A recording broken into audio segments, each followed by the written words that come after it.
नहमदुहु व नसल्ली अला रसूलिहिल करीम, अम्मा बाद, फ़अऊज़ु बिल्लाहि मिनश शैतानिर रजीम, बिस्मिल्लाहिर रहमानिर रहीम। रब्बना वबअथ फ़ीहिम रसूलन मिनहुम यतलू अलैहिम आयातिक व युअल्लिमुहुमुल किताब वल हिकमत व युज़क्कीहिम इन्नका अंतल अज़ीज़ुल हकीम। सदक़ल्लाहुल अज़ीम। मोहतरम बुज़ुर्गों, अज़ीज़ साथियों, अल्लाह तबारक व तआला ने अपने कलाम मजीद में अपने प्यारे हबीब सल्लल्लाहु अलैहि वसल्लम की जाबजा तारीफ़ात फरमाई हैं, ज़िक्र फरमाया है। और आपको बखूबी मालूम है कि पिछले हफ्तों से इसी सीरत पाक का थोड़ा सा तज़किरा चला हुआ है कि आज के दौर में हमारे हबीब सल्लल्लाहु अलैहि वसल्लम पर इल्ज़ामात लगाए जा रहे हैं, तो हमें सही पता तो चले कि हमारे हबीब सल्लल्लाहु अलैहि वसल्लम कौन थे। और मैंने आपको हज़रत इब्राहीम अला नबीना अलैहिस्सलातु वस्सलाम से लेकर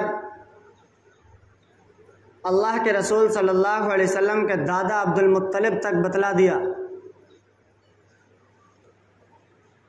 कि अल्लाह के रसूल सल्लल्लाहु अलैहि वसल्लम के तशरीफ़ लाने के असबाब क्या बन रहे हैं। और फिर अल्लाह के रसूल सल्लल्लाहु अलैहि वसल्लम इस दुनिया फ़ानी में तशरीफ़ लाते हैं, इस दुनिया में तशरीफ़ लाते हैं, तो फिर अहले अरब और तमाम दुनिया के हालात कैसे बदल जाते हैं। तो मैंने हज़रत अब्दुल मुत्तलिब तक आपको बतलाया कि उनकी पैदाइश इस तरह हुई, निकाह इस तरह हुआ, और उनके इतने बेटे आबे ज़मज़म जो उनके दादाजान हज़रत इस्माईल अलैहिस्सलाम की एड़ी से निकला हुआ पानी जो बंद कर दिया गया था, वो उन्होंने मेहनत की और वो पानी निकल आया। तो इसमें उनके 11 बेटे थे, 11 बेटों में से एक बेटे की कुर्बानी देनी थी, और जिस बेटे की कुर्बानी देनी थी वो अल्लाह के रसूल सल्लल्लाहु अलैहि वसल्लम के बाप हज़रत अब्दुल्ला हैं। तो मैंने बतलाया था कि अल्लाह तबारक व तआला ने अपने हबीब सल्लल्लाहु अलैहि वसल्लम को इस दुनिया में लाने के लिए कैसे असबाब इख्तियार फरमाए कि अगर हम ज़ाहिरी तौर से देखें तो पता चलता ही नहीं कि इस नस्ल से कोई आने वाली औलाद भी आ सकती है। अल्लाह ने हज़रत इब्राहीम अलैहिस्सलाम से हमारे नबी को लाना आग में डलवाया। हज़रत इस्माईल अलैहिस्सलाम को नस्ल से हमारे हबीब सल्लल्लाहु अलैहि वसल्लम को दुनिया में आना है, अल्लाह ने कुर्बानी मांगी और सारे काम हुए भी। उसके बाद जब हज़रत अब्दुल मुत्तलिब का नंबर आया तो इनके ऊपर भी बड़े इम्तिहानात आए। हज़रत अब्दुल्ला का नंबर आया, हज़रत अब्दुल मुत्तलिब ने कसम खा ली थी कि 11 बेटों में से एक की कुर्बानी देनी है। उसमें अल्लाह के रसूल सल्लल्लाहु अलैहि वसल्लम के बाप हज़रत अब्दुल्ला का नाम आया कि इनको अल्लाह के नाम पे कुर्बान कर दो। तो ज़ाहिरी तौर से पता ही नहीं चलता कि हमारे हबीब सल्लल्लाहु अलैहि वसल्लम इस दुनिया में आ जाएंगे, लेकिन अल्लाह के ज़ात है और अल्लाह हर ऐब से पाक है। अल्लाह ताला किसी का मोहताज नहीं है, अल्लाह बड़ा बेनियाज है, अल्लाह हर चीज़ पर कादिर है, वो जैसे चाहे बना सकता है।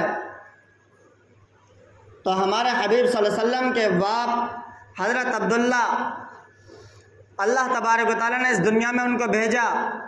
उम्र और शरीफ उनकी जो हुई 16 साल 18 साल, जिस वक्त हज़रत अम्मी आमिना यानी अल्लाह के रसूल सल्लल्लाहु अलैहि वसल्लम की वालिदा मोहतरमा से निकाह हुआ, और निकाह के वक्त हज़रत आमिना की उम्र 16 साल और अल्लाह के रसूल सल्लल्लाहु अलैहि वसल्लम के वालिद मोहतरम हज़रत अब्दुल्ला की उम्र 18 साल। मियाँ बीवी की उम्र 2 साल आगे पीछे है। हज़रत अब्दुल्ला का निकाह होता है। हज़रत अब्दुल्ला के निकाह से पहले मक्के की औरतें कहती हैं, अब्दुल्ला आप मुझसे निकाह कर लें, आप मुझसे निकाह कर लें। चौराहों पे औरतें मिलती हैं, इधर उधर मिलती हैं। हज़रत अब्दुल्ला को सब औरतें सलामी पेश करती हैं कि अब्दुल्ला आप मुझसे निकाह कर लें, आप मुझसे निकाह कर लें, आप मुझे अपनी घरवाली बना लें, आप मुझे अपनी ज़ौजा मोहतरमा बना लें। लेकिन हज़रत अब्दुल्ला एक जवाब देते हैं कि इस काम को जो करना है वो मेरे बाप दादाओं पर है, वो जैसा चाहे करेंगे, मेरे इख्तियार में नहीं है, मैं अपनी तरफ से नहीं कर सकता। और करते भी कैसे, अल्लाह तबारक व तआला ने मुतय्यन कर रखा है। तो ये जो मुतय्यन किया हुआ निकाह था ये हज़रत आमिना से था। हज़रत आमिना रज़ी अल्लाह ताला अन्हा, हज़रत आमिना से अल्लाह के रसूल सल्लल्लाहु अलैहि वसल्लम के वालिद मोहतरम का निकाह हुआ। निकाह के वक्त उम्र मैंने आपको बतला दी कि 18 साल और वालिदा मोहतरमा की उम्र 16 साल। निकाह हुआ। निकाह होने के बाद जो औरतें पहले कहती थीं, हज़रत अब्दुल्ला आप हमें अपने निकाह में बुला लीजिए, आप हमें अपनी ज़ौजा बना लीजिए, अपनी बीवी बना लीजिए, वो औरतें हज़रत अब्दुल्ला को देखकर मुंह घुमा लेती हैं।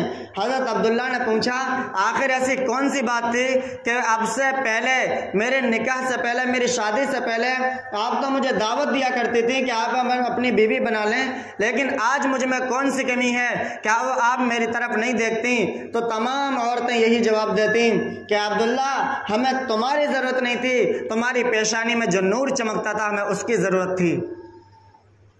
कि कौन सा नूर? कि अब्दुल्ला तुम्हारी नस्ल से जो बच्चा पैदा होगा वो आखिरी नबी बनेगा। हमें असरात पैदा होते हैं, हमें असरात नजर आते हैं। और ये औरतें जो थीं ये कोई मामूली और आम औरतें नहीं थीं, ये तौरात, ज़बूर, इंजील की आलिमा थीं जो अल्लाह के रसूल सल्लल्लाहु अलैहि वसल्लम से पहले आसमानी किताबें इस दुनिया में आई थीं, उन किताबों को पढ़ी हुई थीं। तो उन्होंने पढ़ा था हमारे हबीब सल्लल्लाहु अलैहि वसल्लम आए नहीं इस दुनिया में, उससे पहले अल्लाह ने तज़किरा फरमा दिया कि आखिरी नबी आएगा, उसके दादा इस तरह होंगे, उसके वालिद साहब इस तरह होंगे, उसकी औलाद होगी तो इस तरह की होगी, उसके सहाबा होंगे तो इस तरह के होंगे, उसकी दाढ़ी मुबारक कैसी होगी, उसके बाल मुबारक कैसे होंगे, उसके चेहरा मुबारक कैसा होगा, उसकी एड़ी मुबारक कैसी होंगी। हमारे हबीब सल्लल्लाहु अलैहि वसल्लम इस दुनिया में नहीं आए, अल्लाह ने पहले बतला दिया कि उसका नाम अहमद होगा। अल्लाह ने पहले फरमा दिया। और हमारे हबीब सल्लल्लाहु अलैहि वसल्लम, अल्लाह के रसूल सल्लल्लाहु अलैहि वसल्लम की एक हदीस है, फरमाया आप तमाम चीज़ों का एक दिल होता है, कुरान करीम का दिल सूरह यासीन शरीफ है। और फरमाया भी है कि मैं चाहता हूँ कि यह सूरत हर एक मुसलमान के दिल में हो, मेरे हर एक उम्मती के दिल में हो, मोमिन उम्मती। तो फरमाया कि ये जो सूरह यासीन शरीफ है, अल्लाह तबारक व तआला ने इस सूरत की तिलावत फरमाई ज़मीन व आसमान हर चीज़ के बनने से 1000 साल पहले। और आप इस सूरत के थोड़े से तर्जमे पे गौर करें, यासीन वल कुरआनिल हकीम इन्नका लमिनल मुरसलीन। इन्नका काफ जो अरबी में आता है वो तू यानी सामने वाले के लिए आता है, और अल्लाह ने फरमाया इन्नका लमिनल मुरसलीन, यकीनन मैंने आपको रसूल बनाया। तो अब मैं आपको ये बतलाना चाह रहा हूँ कि अल्लाह फरमाते इन्नहु लमिनल मुरसलीन, यकीनन एक रसूल होंगे, एक नबी होंगे। अल्लाह ने फरमाया इन्नका कि आप रसूल हैं। तो पता चला कि ज़मीन और आसमान नहीं थी, उससे पहले हमारे हबीब सल्लल्लाहु अलैहि वसल्लम मौजूद थे। अल्लाह ने हमारे हबीब की वजह से सारे जहान को बनाया। अगर सामने मौजूद ना होते तो इन्नहु होता कि वो होंगे। अल्लाह ने फरमाया आप हैं, इन्नका लमिनल मुरसलीन। अल्लाह ने फरमाया आप हैं मेरे महबूब, इन्नका लमिनल मुरसलीन, मैं आपको रिसालत का ताज पहनाऊंगा। अल्लाह ने दुनिया में आदम भेजे और कलमा दिया ला इलाहा इल्लल्लाह, आदम सफ़ीउल्लाह। अल्लाह ने दुनिया में इब्राहिम भेजे, कलमा दिया ला इलाहा इल्लल्लाह, इब्राहिम खलीलुल्लाह।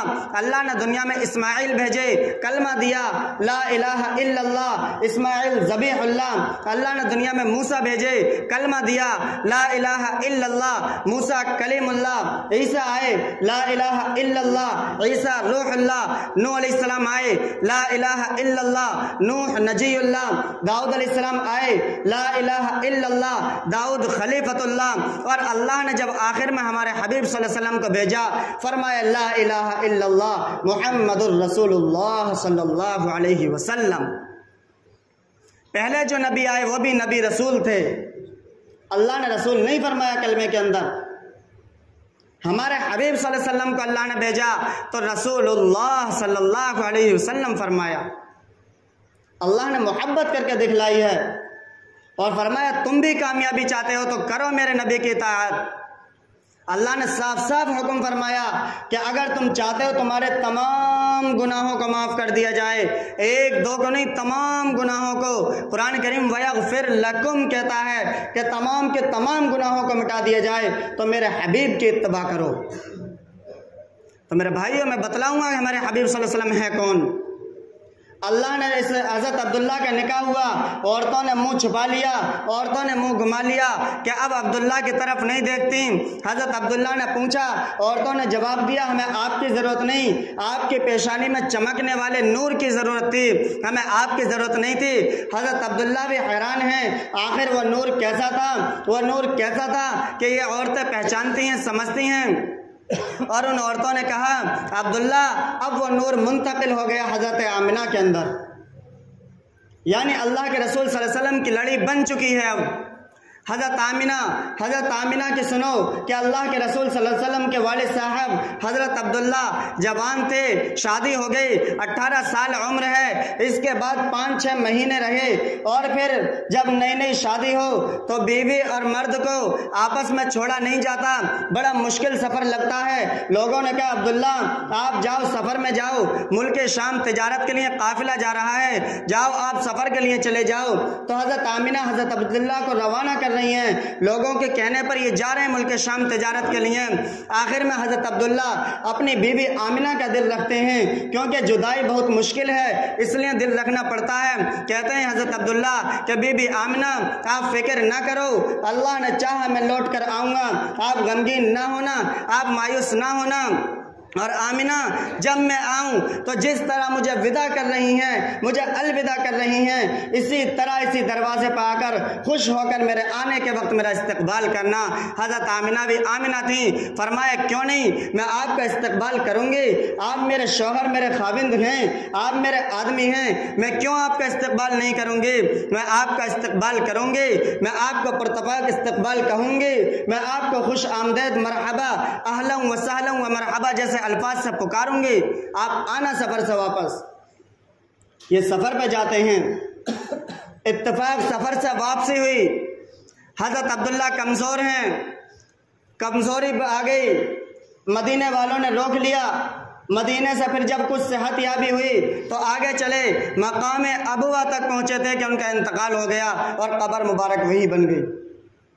दुनिया में लौट कर नहीं आए, अपनी बीवी से नहीं मिले, बच्चा पेट में है। बच्चा कौन? तमाम दुनिया का सरदार, जिसको अल्लाह ने फरमाया अलम यजिद का यतीमन फआवा, ए मेरे हबीब मैं दुनिया में तो तुझे इस शान से भेजूंगा कि तू यतीम होगा, लेकिन सुन बेवाओं का सहारा अगर होगा तो तू होगा, गरीबों का सहारा अगर होगा तो तू होगा। एक वाक़या सुना दूं कि अल्लाह के रसूल सल्लल्लाहु अलैहि वसल्लम ईद के मौके पर नमाज के लिए जा रहे थे तो अल्लाह के रसूल सल्लल्लाहु अलैहि वसल्लम ने देखा कि कुछ यतीम बच्चे हैं, एक यतीम बच्चा, कुछ बच्चे खेल रहे हैं, वो बच्चा परेशान है, गमगीन है, मायूस है, एक तरफ बैठा हुआ रो रहा है और बच्चे खेल रहे हैं। अल्लाह के रसूल सल्लल्लाहु अलैहि वसल्लम ने देखा और उसको अपने पास बुलाया। वो बुलाया और वो जब अल्लाह के रसूल सल्लल्लाहु अलैहि वसल्लम के पास आया, अल्लाह के रसूल सल्लल्लाहु अलैहि वसल्लम ने फरमाया बेटा तुम क्यों नहीं खेलते, तुम क्यों रो रहे हो, तुम हिचकियाँ क्यों बंधी हुई हैं तुम्हारी, तुम क्यों नहीं इनके साथ खेलते, ये छोटे छोटे मासूम बच्चे खेल रहे हैं, क्या बात है आपका दिल क्यों नहीं लगता। तो उसकी आंखों से आंसू और ज्यादा जारी हो गए। कहने लगा अल्लाह के रसूल सल्लल्लाहु अलैहि वसल्लम मैं यतीम हूँ, मेरे माँ के पास पैसा नहीं है जो मुझे कपड़े पहना सके, मेरी माँ के पास पैसा नहीं है जो मुझे ईद पे ईदें दे सके, मेरी माँ के पास पैसा नहीं है जो मुझे नया लिबास पहना सके, इसलिए मैं एक तरफ गमगीन खेल रहा हूँ और बैठा हुआ हूँ। अल्लाह के रसूल सल्लल्लाहु अलैहि वसल्लम की आंखों से आंसू जारी हो गए, ईदगाह ना गए, वापस उसको अपनी गोद में उठाया और घर लेकर गए। हज़रत अम्मी आयशा के पास पहुँचे और फरमाया, आयशा इसे नहलाओ धुलाओ। और मैं हज़रत फातिमा के पास खबर भेजी कि फातिमा हसन हुसैन के जो सबसे ज़्यादा शानदार कपड़े हों वो भेजें, मैं एक बच्चा लाया हूँ, उसे अपने कपड़े पहनाऊँगा उस बच्चे को। हमारे हबीब ने मोहब्बत करके यतीमों से दिखलाई है। उस बच्चे को नहलाया धुलाया गया, हज़रत हसन हुसैन में से जिसके कपड़े हों पहनाए गए और अल्लाह के रसूल सल्लल्लाहु अलैहि वसल्लम ने खुशबू लगाई, ईदी दी और फरमाया, हज़रत उस बच्चे से फरमाया, कहने लगे कि बेटा ये बताओ, क्या आपके वालिद साहब जब जिंदा थे तो आपको उंगली पकड़ के ले जाया करते थे? कि नहीं नहीं, मेरे वालिद साहब तो मुझे कंधों पर सवार करा कर ले जाया करते थे। फरमाया, फिर तुम भी मेरे कंधों पर बैठो। और इस शान से लेकर गए, ईदगाह पहुंचे, मिंबर पर बैठे, मिंबर पर बच्चे को साथ बिठाया, खड़े हुए, बच्चे को खड़ा किया, सर पे हाथ रखा और फरमाया कि मेरे सहाबा सुनो, जो किसी यतीम के सर पे हाथ रखेगा उसकी मगफिरत इतनी सालों की हो जाएगी जितने उसके सर पे बाल होंगे। मेरे भाई, हमारे हबीब ने मोहब्बत करके यतीमों से दिखलाई है। आज हम कहते हैं हमारे हबीब ने तलवार चलाई है। आज हमारे हबीब सल्लल्लाहु अलैहि वसल्लम पर तोहमत और इल्ज़ाम बहतान लगाते हैं। तोहमत तो बहुत छोटी है, बहतान कसते हैं और हमारे पास जवाब नहीं होता, क्योंकि हम पहचाने नहीं है हमारे हबीब हैं कौन। मेरे भाइयों, अगर हमारे हबीब सल्लल्लाहु अलैहि वसल्लम तलवार चलाते तो वो बच्चा, और फिर एक मेन बात इसमें रह गई, जब वो बच्चा जा रहा था तो जो मालदार बच्चे खेल रहे थे, उन मालदार बच्चों ने देखा कि वो बच्चा जो अभी हमारे सामने खेल भी नहीं रहा था बल्कि रो रहा था, वो तमाम दुनिया के सरदार के कंधों पर सवार होकर जा रहा है। तो सब बच्चे रोते हुए अल्लाह के रसूल सल्लल्लाहु अलैहि वसल्लम के पास आए। अल्लाह के हबीब सल्लल्लाहु अलैहि वसल्लम ने फरमाया, मेरे और आपके नबी सल्लल्लाहु अलैहि वसल्लम ने फरमाया, मेरे नबी सल्लल्लाहु अलैहि वसल्लम ने फरमाया कि बच्चों, तुम तो अभी खेल रहे थे, तुम्हें क्या हुआ, तुम क्यों रोने लगे, तुम्हें क्या हुआ, तुम क्यों मायूस हो गए? सब बच्चों ने एक जुबान होकर कहा, काश हम भी यतीम होते और हमारे माँ बाप भी अम्मी आयशा और अल्लाह के रसूल सल्लल्लाहु अलैहि वसल्लम बनते। काश हम भी यतीम होते, हम भी तमाम दुनिया के सरदार के कंधों पर सवार होते। तो मेरे भाइयों, यतीमों से ऐसी मोहब्बत की कि जो यतीम ना हो वो भी कोई खुशी करे, इसको मानता है कि हम यतीम होते। क्या आज हमारा यही हाल है? हम खून चूसते हैं यतीमों और गरीबों का और सर पर बिठाते हैं मालदारों को। मैं एक बात कहता हूं, बुरा ना मानना कि अल्लाह के में एक जुमला है कि दोस्ती हमेशा गरीबों से रखना। मालदार लोग तो बाइक पे बैठकर कब्रिस्तान चले जाते हैं, जनाजा गरीबी उठाया करते हैं। एक जुमला है, बुरा ना मानना इसको। लेकिन अब अपने दिल में झांक कर देखें अपने गिरबान में, क्या हमारा हाल यही नहीं है कि अगर अल्लाह ने हमें 2 पैसे दिए हैं तो हम तो बाइक पे बैठ के चले गए, जनाजा उठाने वाला या तो घर का होगा या फिर कोई गरीब होगा। मेरे भाइयों, जनाजा साथ में जाना भी है और उसे उठाना भी है, कोई मजबूरी है तो शरीयत में ज़बरदस्ती नहीं है, फिर इजाज़त है, मजबूरी है। लेकिन बिला उज़्र भी हम गाड़ी पर चल रहे हैं ताकि दूसरों को देखे, जिसके घर में इंतकाल हुआ है वो बेचारा गमगीन है, परेशान है, और आज हम उसे बाइक पर फुर्री मार कर दिखा रहे हैं, तो उसके दिल से पूछो क्या उसके दिल पर क्या गुजर रही होगी उस वक्त। आज हम उसे बाइक चला कर दिखा रहे हैं, उसके दिल से पूछो उसके दिल पर क्या गुजर रही है। वो 1000, 10,000, 20,000, लाख, 2 लाख रुपए मेडिकल में दे के आया, आज हमने उसे 30, 40वें और 10वें के नाम पर लूट लिया। उसके दिल से पूछो कि उसने जो 10 लाख रुपए मेडिकल में दिया था वो किस तरह दिया, कैसे कर्जा उठाया। आज मेरे और आपके पेट के लिए वो फिर पैसा कर्जा ले रहा है और हमारे लिए कर्जा लेकर 30 और 40वां खिला रहा है। तो बताओ हमारे दिलों के और हमारे पेटों के अंदर अल्लाह के रसूल सल्लल्लाहु अलैहि वसल्लम की सीरत कैसे बसेगी?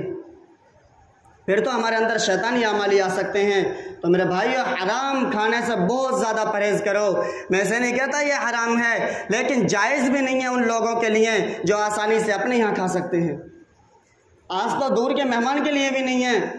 वजह क्या है? वजह यह है कोई मेहमान बस से नहीं आया करता, ज़्यादातर अपने वाहन से अपनी गाड़ी से आते हैं, तो वो जा भी सकते हैं। लेकिन कोई ऐसा है नहीं जा सकता, शरीयत ने इजाज़त दी है वो खाएगा। घर वाले हैं, शरीयत ने इजाज़त दी है वो खाएं। लेकिन इसको रस्म ना बनाओ मेरे भाइयों, बन गई ऐसा ख़त्म कर दो। और रस्म नहीं, बिदात है कि कोई चीज़ ऐसी हो जो शरीयत में ना हो फिर शरीयत समझ के की जाए, वो बिदात है और बहुत बड़ा गुनाह है। और मैं अपनी बात को ख़त्म करता हूँ, बतला दूँ कि देखो 3 गुनाह ऐसे हैं जो शिर्क के साथ मिलते हैं। एक तो कुफ्र और शिर्क, आपने भी सुना होगा, खूब सुना होगा। दूसरा शिर्क व बिदात। जिना कितना बड़ा गुनाह है, कभी आपने नहीं सुना होगा शिर्क व जिना, शिर्क व डाका जनी, शिर्क व चोरी, शिर्क व शराब नोशी, कभी नहीं सुना होगा। 3 गुनाह ये एक के साथ 2 आते हैं, या तो कुफ्र और शिर्क आएगा या फिर शिर्क व बिदात आएगा। कुफ्र के माने इनकार करना, यानी अल्लाह और उसके बनाए हुए हुक्मों को न मानना, ये इनकार कर दिया, एक काफिर है। मुशरिक अल्लाह के अलावा किसी और से मांगे, अल्लाह के अलावा किसी और से मिन्नतें माने, अल्लाह के अलावा इन कामों में जो अल्लाह ही करता है उसमें किसी और को साझा कर ले, ये मुशरिक है। और अल्लाह फरमाते हैं मुशरिक की माफ़ी नहीं है। इन्नल्लाह ला यगफिर अन युशरक व यगफिरु मा दून ज़ालिका लिमन यशा, कि जिसको चाहूँ मैं माफ़ कर दूँगा लेकिन शिर्क करने वाले को माफ़ नहीं करूँगा। हाँ, अलबत्ता उसने ज़िंदगी में तौबा कर ली हो, अलग बात है। और फिर जो असल बताना चाह रहा हूँ मैं, शिर्क व बिदात, के बिदात को इसके साथ क्यों लाया गया? जिना को साथ में ले आते, चोरी को ले आते, डाका जनी को ले आते, लेकिन शिर्क व बिदात क्यों? पता चला शिर्क के बारे में अल्लाह ने फरमाया कि मैं माफ़ नहीं करूँगा। और बिदात गुनाह ऐसा है कि बंदा खुद तौबा नहीं करता, तौबा जब करे वो उसको गुनाह समझे, जब गुनाह समझता ही नहीं, उसको समझता वो शरीयत है, इस्लाम है, तो तौबा करेगा किससे? मेरे भाइयों, हम गाना गाने लगे, हम समझते हैं शरीयत में मना है, गुनाह है, हो सकता है एक दिन तौबा कर लें। हम नमाज ना पढ़ें, हम इसको गुनाह समझते हैं, हो सकता है एक दिन तौबा कर लें। हम चोरी करें, हम इसको गुनाह समझते हैं, हो सकता है एक दिन तौबा कर लें। लेकिन ये जो रस्में चल रही हैं इसको हम गुनाह नहीं समझते, हम तो समझते हैं इस्लाम का हिस्सा है, तो हम तौबा कैसे करेंगे? जबकि इस्लाम का दूर दूर का भी कोई ताल्लुक नहीं है, इस्लाम के तो जहन में भी ये बात नहीं है जो हमने बढ़ा दी हैं। अल्लाह ताला हमें हर शिर्क व बिदअत से बचने की तौफीक अता फरमाए। व आखिरु दावाना अनिल हम्दुलिल्लाह।